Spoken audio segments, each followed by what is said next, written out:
Wahai pemuda, Wahai pemuda, wahai pemuda, wahai pemuda, Assalamualaikum warahmatullahi wabarakatuh. Pemirsa MTA, kali ini kami berada di Kabupaten Tasikmalaya, tepatnya di Kecamatan Singaparna. Kami saat ini insya Allah akan bertemu dengan seorang lajnah yang menurut kami sangat menginspirasi. Kelompok kita sudah ada 13 orang. Ini ada kegiatan cutting di kelompok Elina, yaitu dalam proses pembuatan mukena jumputan handmade. Ya, kalau penyelenggara ini sebetulnya dari Ibu Pembina kami, Ibu Yande dan Pak Asep. Saya selaku ketua kelompoknya di Elina ini. Saatnya itu saya bersyukur sekali, alhamdulillah, dan berterima kasih kepada Ibu Pembina yang sudah memberikan ilmunya dan menambah penghasilan ibu-ibu rumah tangga tentunya. Serta kita menjalin kerjasama dan semangat kebersamaan di dalam jemaat ini. Ibu Yande Nandiawati, lahir di Tasikmalaya tanggal 20 Desember 1965. Beliau merupakan lulusan D3 Bahasa dan Sastra Indonesia. Profesi beliau saat ini sebagai pemilik serta pengrajin usaha kecil menengah. Ibu dari 3 orang putra ini sekarang menjabat sebagai Sekretaris Bidang Khidmat Halek Cabang Singaparna. Assalamualaikum, Bu Yande. Ini saya udah di masjid nih. Saya sekarang ke rumah Ibu ya. Di tengah kesibukan beliau sebagai pengusaha, beliau masih bisa menghidmati jemaat dan berbagi ilmu kewirausahaannya. Assalamualaikum warahmatullahi wabarakatuh. Waalaikumsalam warahmatullahi wabarakatuh. Bu Yande, apa kabar? Baik, alhamdulillah. Udah lama ya Bu nggak bertemu soalnya gara-gara COVID-19 ini. Ibu sekarang lagi sibuk apa Bu? Kesibukan saya sehari-hari ya di samping sebagai ibu rumah tangga juga saya memiliki usaha yaitu konveksi. Tapi saya mengkhususkan di bidang tie-dye. Tie-dye itu kalau dalam istilah internasional ya. Kalau di Indonesia itu lebih terkenal dengan nama jumputan. Oh, jumputan ya. Jumputan, tahu Iya, jumputan ya sekarang juga seperti lagi ini. viral Bu ya. Iya, katanya. Iya. Iya. Tapi Ibu dari sebelum itu kan ya udah mulai usaha jumputan ini. Iya, awal mulanya memang dulu saya kan hobi menjahit. Tapi setelah dari waktu ke waktu menjahit terus kan lama-lama capek gitu ya. Terus terlalu banyak menyita pikiran, akhirnya melihat orang lain, keluarga Bapak, kan kebetulan banyak yang dikonveksi gitu. Jadi ibu juga tertarik gitu untuk mempelajarinya. Tapi kalau konveksi itu kan harus disertai dengan kemauan dan juga kita harus mau mempelajarinya. Betul. Itu produknya itu pakaian ya Bu. Terus mukena, kalau saya itu mukena, Pakaian, gamis, mukena, gamis, terus kaos-kaos tunik ini ya, Bu? juga, oblong-oblong ya Kalau laki-laki. hijab belum ada Bu. Enggak, hijab mah ada tapi udah dalam bentuk setelan. Ada hijabnya. Langsung. Mhm. Langsung gamis Iya. sama setelan. Nah, kalau Ibu sendiri usaha ini udah berapa lama nih Bu? Kalau dari mulai konveksi udah kurang lebih 20 tahunan. Udah 20 tahun. Kalau Ibu di kan sekarang di Tasik ya, di Singaparna. Emang dari dulu mulai usaha itu dari sini gitu, di daerah ini atau di mana? Memang waktu mempelajari di Tasik. Iya. Tapi lama-kelamaan kan yang namanya pasar itu kan kita harus mencari yang lebih luas. Iya, betul. Jadi Ibu hijrah ke Bandung gitu. Maksudnya ingin mendekati pasar yang terbesar. Waktu itu kan Tanah Abang lagi musim-musimnya, orang lagi ramai ke sana gitu ya. Itu Tiap tahun Senin berapa ya, Kamis. Bu? Tahun berapa? Tahun sekitar 2010 Oh, 2010. mulai hijrah ke Bandung gitu. Ke Bandung. Waktu mempelajari konveksi, waktu belajar usaha konveksi juga udah menikah. Karena waktu gadis kan kuliah dulu. Kuliah. Memang yang namanya kuliah kan tujuannya untuk bekerja. Waktu itu kan Ibu di IKIP Bandung, UPI kalau UPI, sekarang. Di Bandung. Nah, ngajar dulu atau langsung Kalau terjun ke ngajar bisnis? diangkat sih belum, Oh, tapi belum. kalau baru honorer gitu mah udah pernah. Oh, iya, Udah. iya.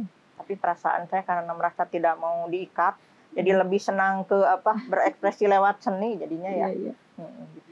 Jadi langsung terjun ke bisnis gitu ya. Iya, terjun ke bisnis. Ya lama-kelamaan karena kerja belum ini, jadi ya Tapi lebih fokus ke usaha. Jurusan tata boga atau Bukan. bukan. Justru jurusan yang Ibu ambil itu waktu itu bahasa dan sastra Indonesia. Jadi tidak sesuai sebetulnya ya. Itu dari hobi ya, Bu. Karena hobi, jadi ya diperdalam karena Iya, suka lagi ya. Iya. Melihat hasil karya kita itu ada kepuasan tersendiri gitu. Lainnya. Sama ketika mempelajari tie-dye juga, tadinya kan melihat kok bagus gitu, gimana caranya bikinnya gitu. Itu mulai-mulainya. Nah kalau misalkan kan awal-awal nih Ibu merintis usaha ini, ada nggak sih kesulitan-kesulitan gitu yang Ibu rasakan, apa aja gitu Bu? Kesulitannya ya sebetulnya kalau untuk yang hobi, kesulitan itu hampir tidak ada. Karena kita kan enjoy gitu. Mempelajari sesuatu itu kita harus berawal dari suka gitu. Dulu. Kalau tidak suka jangan. Ya gitu. Jadi kalau untuk usaha ini tidak ada kesulitan apa-apa. Yang penting kita ada kemauan, ada jalan, dan kita harus mempelajarinya dengan ada apapun kendalanya Bu. Iya. Nggak ada kendala apa-apa. Gimana nih kiat-kiat Ibu sebagai seorang pebisnis perempuan untuk ibu-ibu rumah tangga ataupun misalkan untuk seperti saya seorang mahasiswi gitu, untuk kiat-kiat awal dalam membuka bisnis gitu. Kiat-kiat awal ya mungkin harus disesuaikan dulu dengan apa yang kita sukai. Pertama itu ya. Karena kalau tidak kita sukai mungkin susah gitu jalannya. Untuk usaha ya.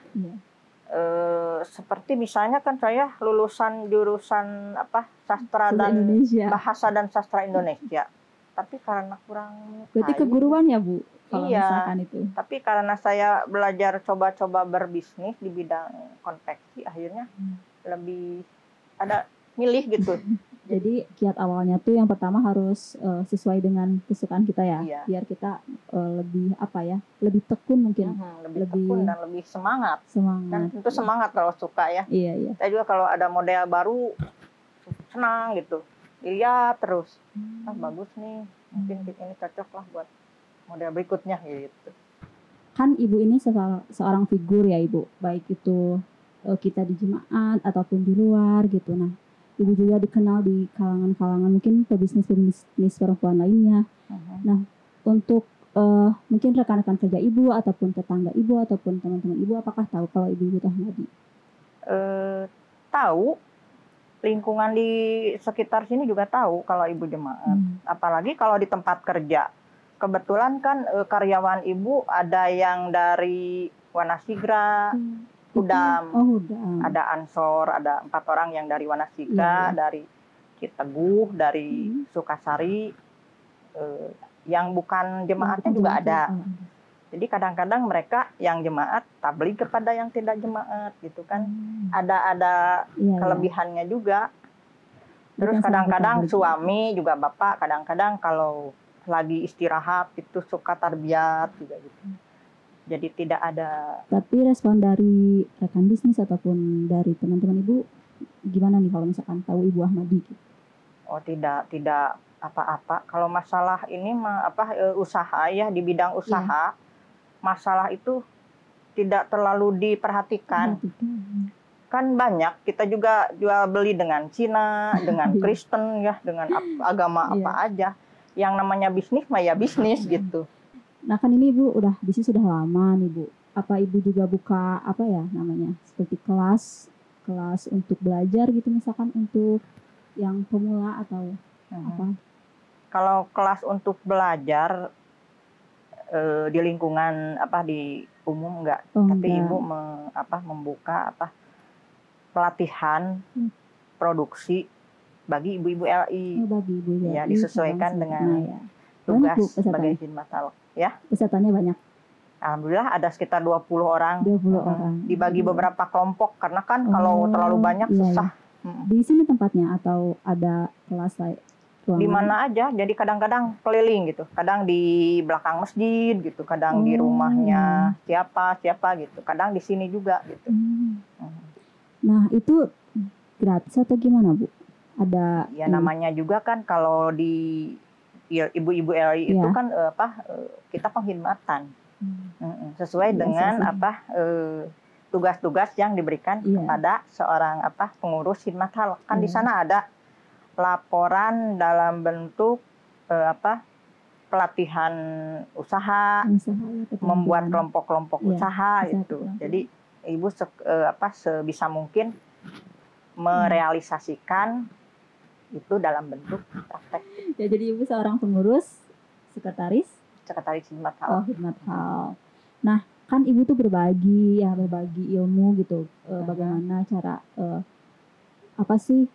tie-dye ini gitu kepada ibu LI. Nah, apakah ada nggak sih Bu perasaan misalkan wah saya berbagi ilmu ini nih secara istilahnya berkhidmatan ya Bu, tapi ngerasa kayak nantinya akan ada saingan atau apa gitu. Ibu ngerasa seperti apa? Enggak. Jadi kalau masalah rezeki itu kita harus percaya ya.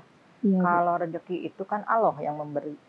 Jadi kalau kita merasa takut disaingi, takut ini, belum tentu kan rezeki itu ada dengan cara seperti itu. Ketakutan belum tentu kan. Jadi kan melihat ini tugas, kadang-kadang kita merasa terpanggil gitu. Melihat ibu-ibu pengorbanannya sedikit. Terus melihat kas-kas khidmat halak juga nggak ada kadang-kadang. Jadi cobalah kita berusaha untuk mencari gitu peluang caranya gimana gitu supaya ada pemasukan buat ibu-ibu, supaya ibu-ibu juga bisa meningkatkan pengorbanannya gitu. Nah, kalau misalkan kan ibu ini termasuk figur yang pengkhidmatannya luar biasa ya Bu, baik itu mungkin secara material ataupun imaterial gitu. Nah, ada nggak sih Bu sosok figur yang dijadikan seorang panutan ibu, misalkan orang tua gitu? Apa sih yang selalu ibu ingat ataupun yang orang tua ibu kasih ke ibu nih, misalkan wejangan atau apa gitu yang sampai sekarang ibu pegang teguh gitu? Dalam pengkhidmatan? Iya. Tentu saja ya, karena kan saya ini kan jemaat keturunan. Dulu ayah kan seorang ketua juga, ibu juga pembina wilayah waktu itu, wilayah Cirebon. Oh, di Cirebon. Waktu meninggal, waktu itu kan lagi pulang dari Manislor, beliau kecapean, pusing, ya besoknya meninggal gitu. Waktu itu stroke gitu. Yang bisa saya petik waktu itu ternyata memang membutuhkan kita harus mau banyak berkorban gitu ya, waktu terutama untuk menghormati jemaat. Karena kalau tidak meluangkan waktu, seolah-olah kan waktu itu tidak ada. Ada muawanah, ada kepentingan ini, pasti akan terus seperti itu ya Bu. Ada itima, wah saya sibuk, itu kan gitu kebanyakan gitu. Seharusnya kan jangan sampai seperti itu. Kita harus berusaha untuk mengorbankan waktu kita gitu. Ada nggak sih Bu, misalkan pengalaman kan ibu tuh berkhidmat gitu, ada nggak di suatu kondisi misalkan ibu sedang kan kita manusia ada sedang up down gitu ya Bu, suasana yang baik ataupun yang tidak baik. Nah, ketika ibu merasa sedang down gitu, tiba-tiba ada suatu pertolongan dari Allah Ta'ala gitu, baik itu bentuknya materi ataupun ilmu. Jadi sebagai ini mungkin bantuan dari Allah Ta'ala, salah satu bentuk dari hasil kita pengkhidmatan gitu. Ada nggak sih Bu pengalaman khusus yang menarik gitu yang sampai ibu nggak percaya gitu? Ada sekali waktu itu kan, waktu ibu di sana di Bandung kan, waktu itu memang ibu mengakui kurang berkhidmat ya, lalai. Jadi ibu mengejar target untuk mencapai target usaha gitu, supaya untung banyak gitu gimana. Waktu itu kan ibu memang lalai gitu. Waktu di Jakarta lumayan pesanan banyak, tiba-tiba ibu ya maju gitu waktu itu. Mendapatkan rumah besar, bisa beli rumah, bisa beli kendaraan. Tapi tanpa disadari karena terlalu banyak mengejar usaha gitu, target. Lama-kelamaan ya tanpa disadari habis. Kembali ke sini di jemaat aktif lagi kan waktu itu,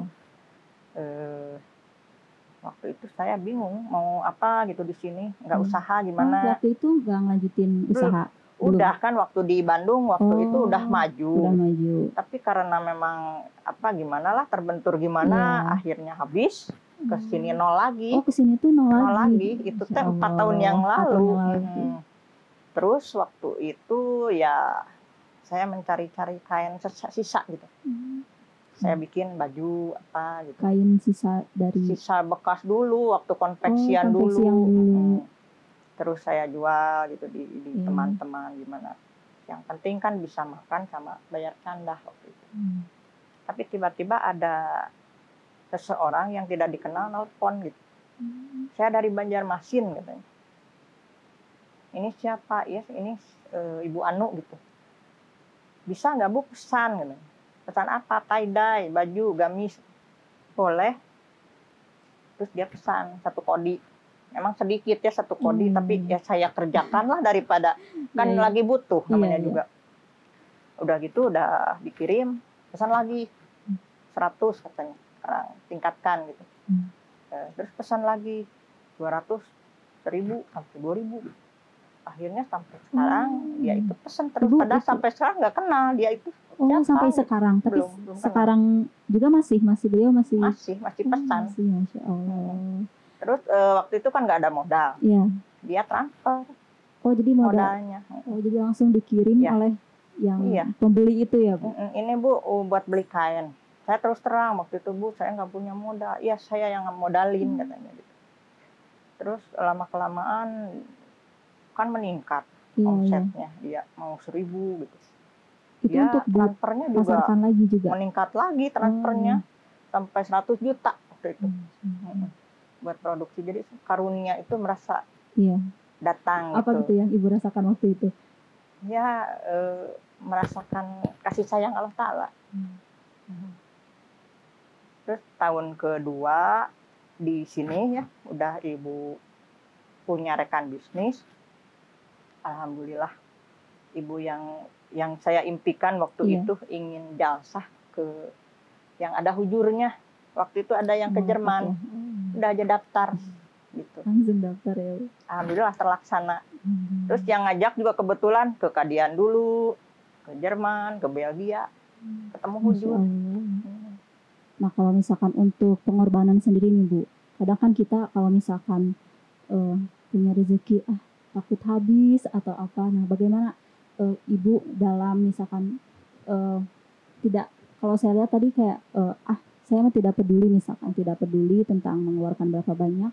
Nah, bagaimana sih cara kita menunjukkan kiat-kiat itu untuk kita tuh pengorbanan tuh jangan misalkan tidak memikirkan apa gitu. Gimana sih kiat-kiat? Iya, itu kita harus percaya bahwa teori manusia sama teori Allah Ta'ala itu kan berbeda. Kalau teori manusia 100.000 dikurangi 50.000, 50.000 kan. Kalau teori Allah Ta'ala kadang 100.000 dikurangi 100.000 bisa jadi 1 juta. Saya kira gitu. Jadi maksudnya kalau Allah sudah menghendaki apapun kan. Jadi yang penting kita harus, kalau kita mau disayangi Allah Ta'ala, kita juga harus menyayangi Allah Ta'ala gitu. Kalau kiat saya mah begitu aja, sederhana lah. Jadi tidak ada ketakutan meskipun kita uangnya cuma sedikit. Harus pengorbanan, ya pengorbanan dulu gitu. Insya Allah lah ada gantinya gitu. Nah, Ibu kan seorang pembisnis perempuan, kemudian seorang ibu juga, seorang pengurus di LI gitu. Gimana sih cara Ibu untuk membagi waktu, misalkan saya sebagai ibu, saya sebagai seorang pengurus, saya sebagai seorang istri gitu. Bagaimana Ibu cara membagi waktunya gitu? Cara membagi waktunya, kebetulan kan Bapak juga aktif di jemaat.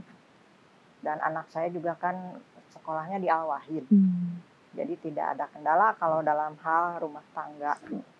Kalau dalam pekerjaan biasanya untuk supaya tercapai pekerjaannya beres, sehari sebelumnya biasa disiapkan dulu gitu. Kalau ada kegiatan di jemaat. Misalnya besok ada muawanah, sekarang siapin dulu, biar besok enggak berat karet gitu. Terus kalau ada apa kegiatan yang dalam beberapa hari seperti itima, jalsa atau majelis suro gitu ya, itu saya programkan pekerjaan untuk 3 sampai seminggu. Oh, jadi emang motongan ya, dulu gitu. Terus nanti dulu ya, Bu. Nanti ke pegawai besok ini, lusa ini gitu. Iya. Jadi gitu. Jadi caranya. pas ibu ikut jalsa itu mereka udah ini ya, Bu. Iya. Pegawai di sini. Jadi sesibuk apapun kita mau bekerja, mau usaha, cobalah bisa membagi waktu untuk pekerjaan dan jemaat. Supaya kan kita memperoleh keberkatan. Saya lihat ya untuk di jemaat kalau ke masjid, kalau Jumatan, yang saya lihat pertama pasti nenek-nenek. Jadi kok nenek itu lagi yang hadir pertama gitu. Jadi anak mudanya kadang-kadang nantilah belakangan atau nggak ada kadang-kadang. Jadi ya usahakanlah, karena bukan berarti nanti kita kalau udah jadi nenek-nenek baru khidmat, jangan gitu. Jadi jangan lebih nunggu baik, nanti kita ya. Ya lebih baik kan kita juga supaya mendapat karunia dari Allah Ta'ala ya. Kita supaya cita-cita kita tercapai gitu. Supaya usaha kita lancar gitu. Karena segala sesuatu juga kan Allah yang memberi, yang menentukan gitu. Bukan kita kan ya. Jadi jangan menunggu sampai kita tua baru kita berkhidmat ya. Nah gitu. Masya Allah. Oke, Ibu jazakumullah. Di sini saya juga banyak mendapatkan ilmu dari Ibu. Cerita-cerita Ibu sangat inspiratif sekali gitu ya. Mungkin untuk pemirsa-pemirsa MTA di rumah, mudah-mudahan bisnis Ibu lancar, kemudian pengkhidmatan Ibu juga bisa kita tiru ya Bu, bisa kita jadikan motivasi gitu untuk berkhidmat di jemaat ini. Oke, pemirsa MTA, demikian yang bisa kami sampaikan. Mudah-mudahan apa yang kita ceritakan, kita bagi di sini bisa bermanfaat untuk kita semua. Sampai bertemu di kemudian hari. Jazakumullah khairan jazaa. Wassalamualaikum warahmatullahi wabarakatuh.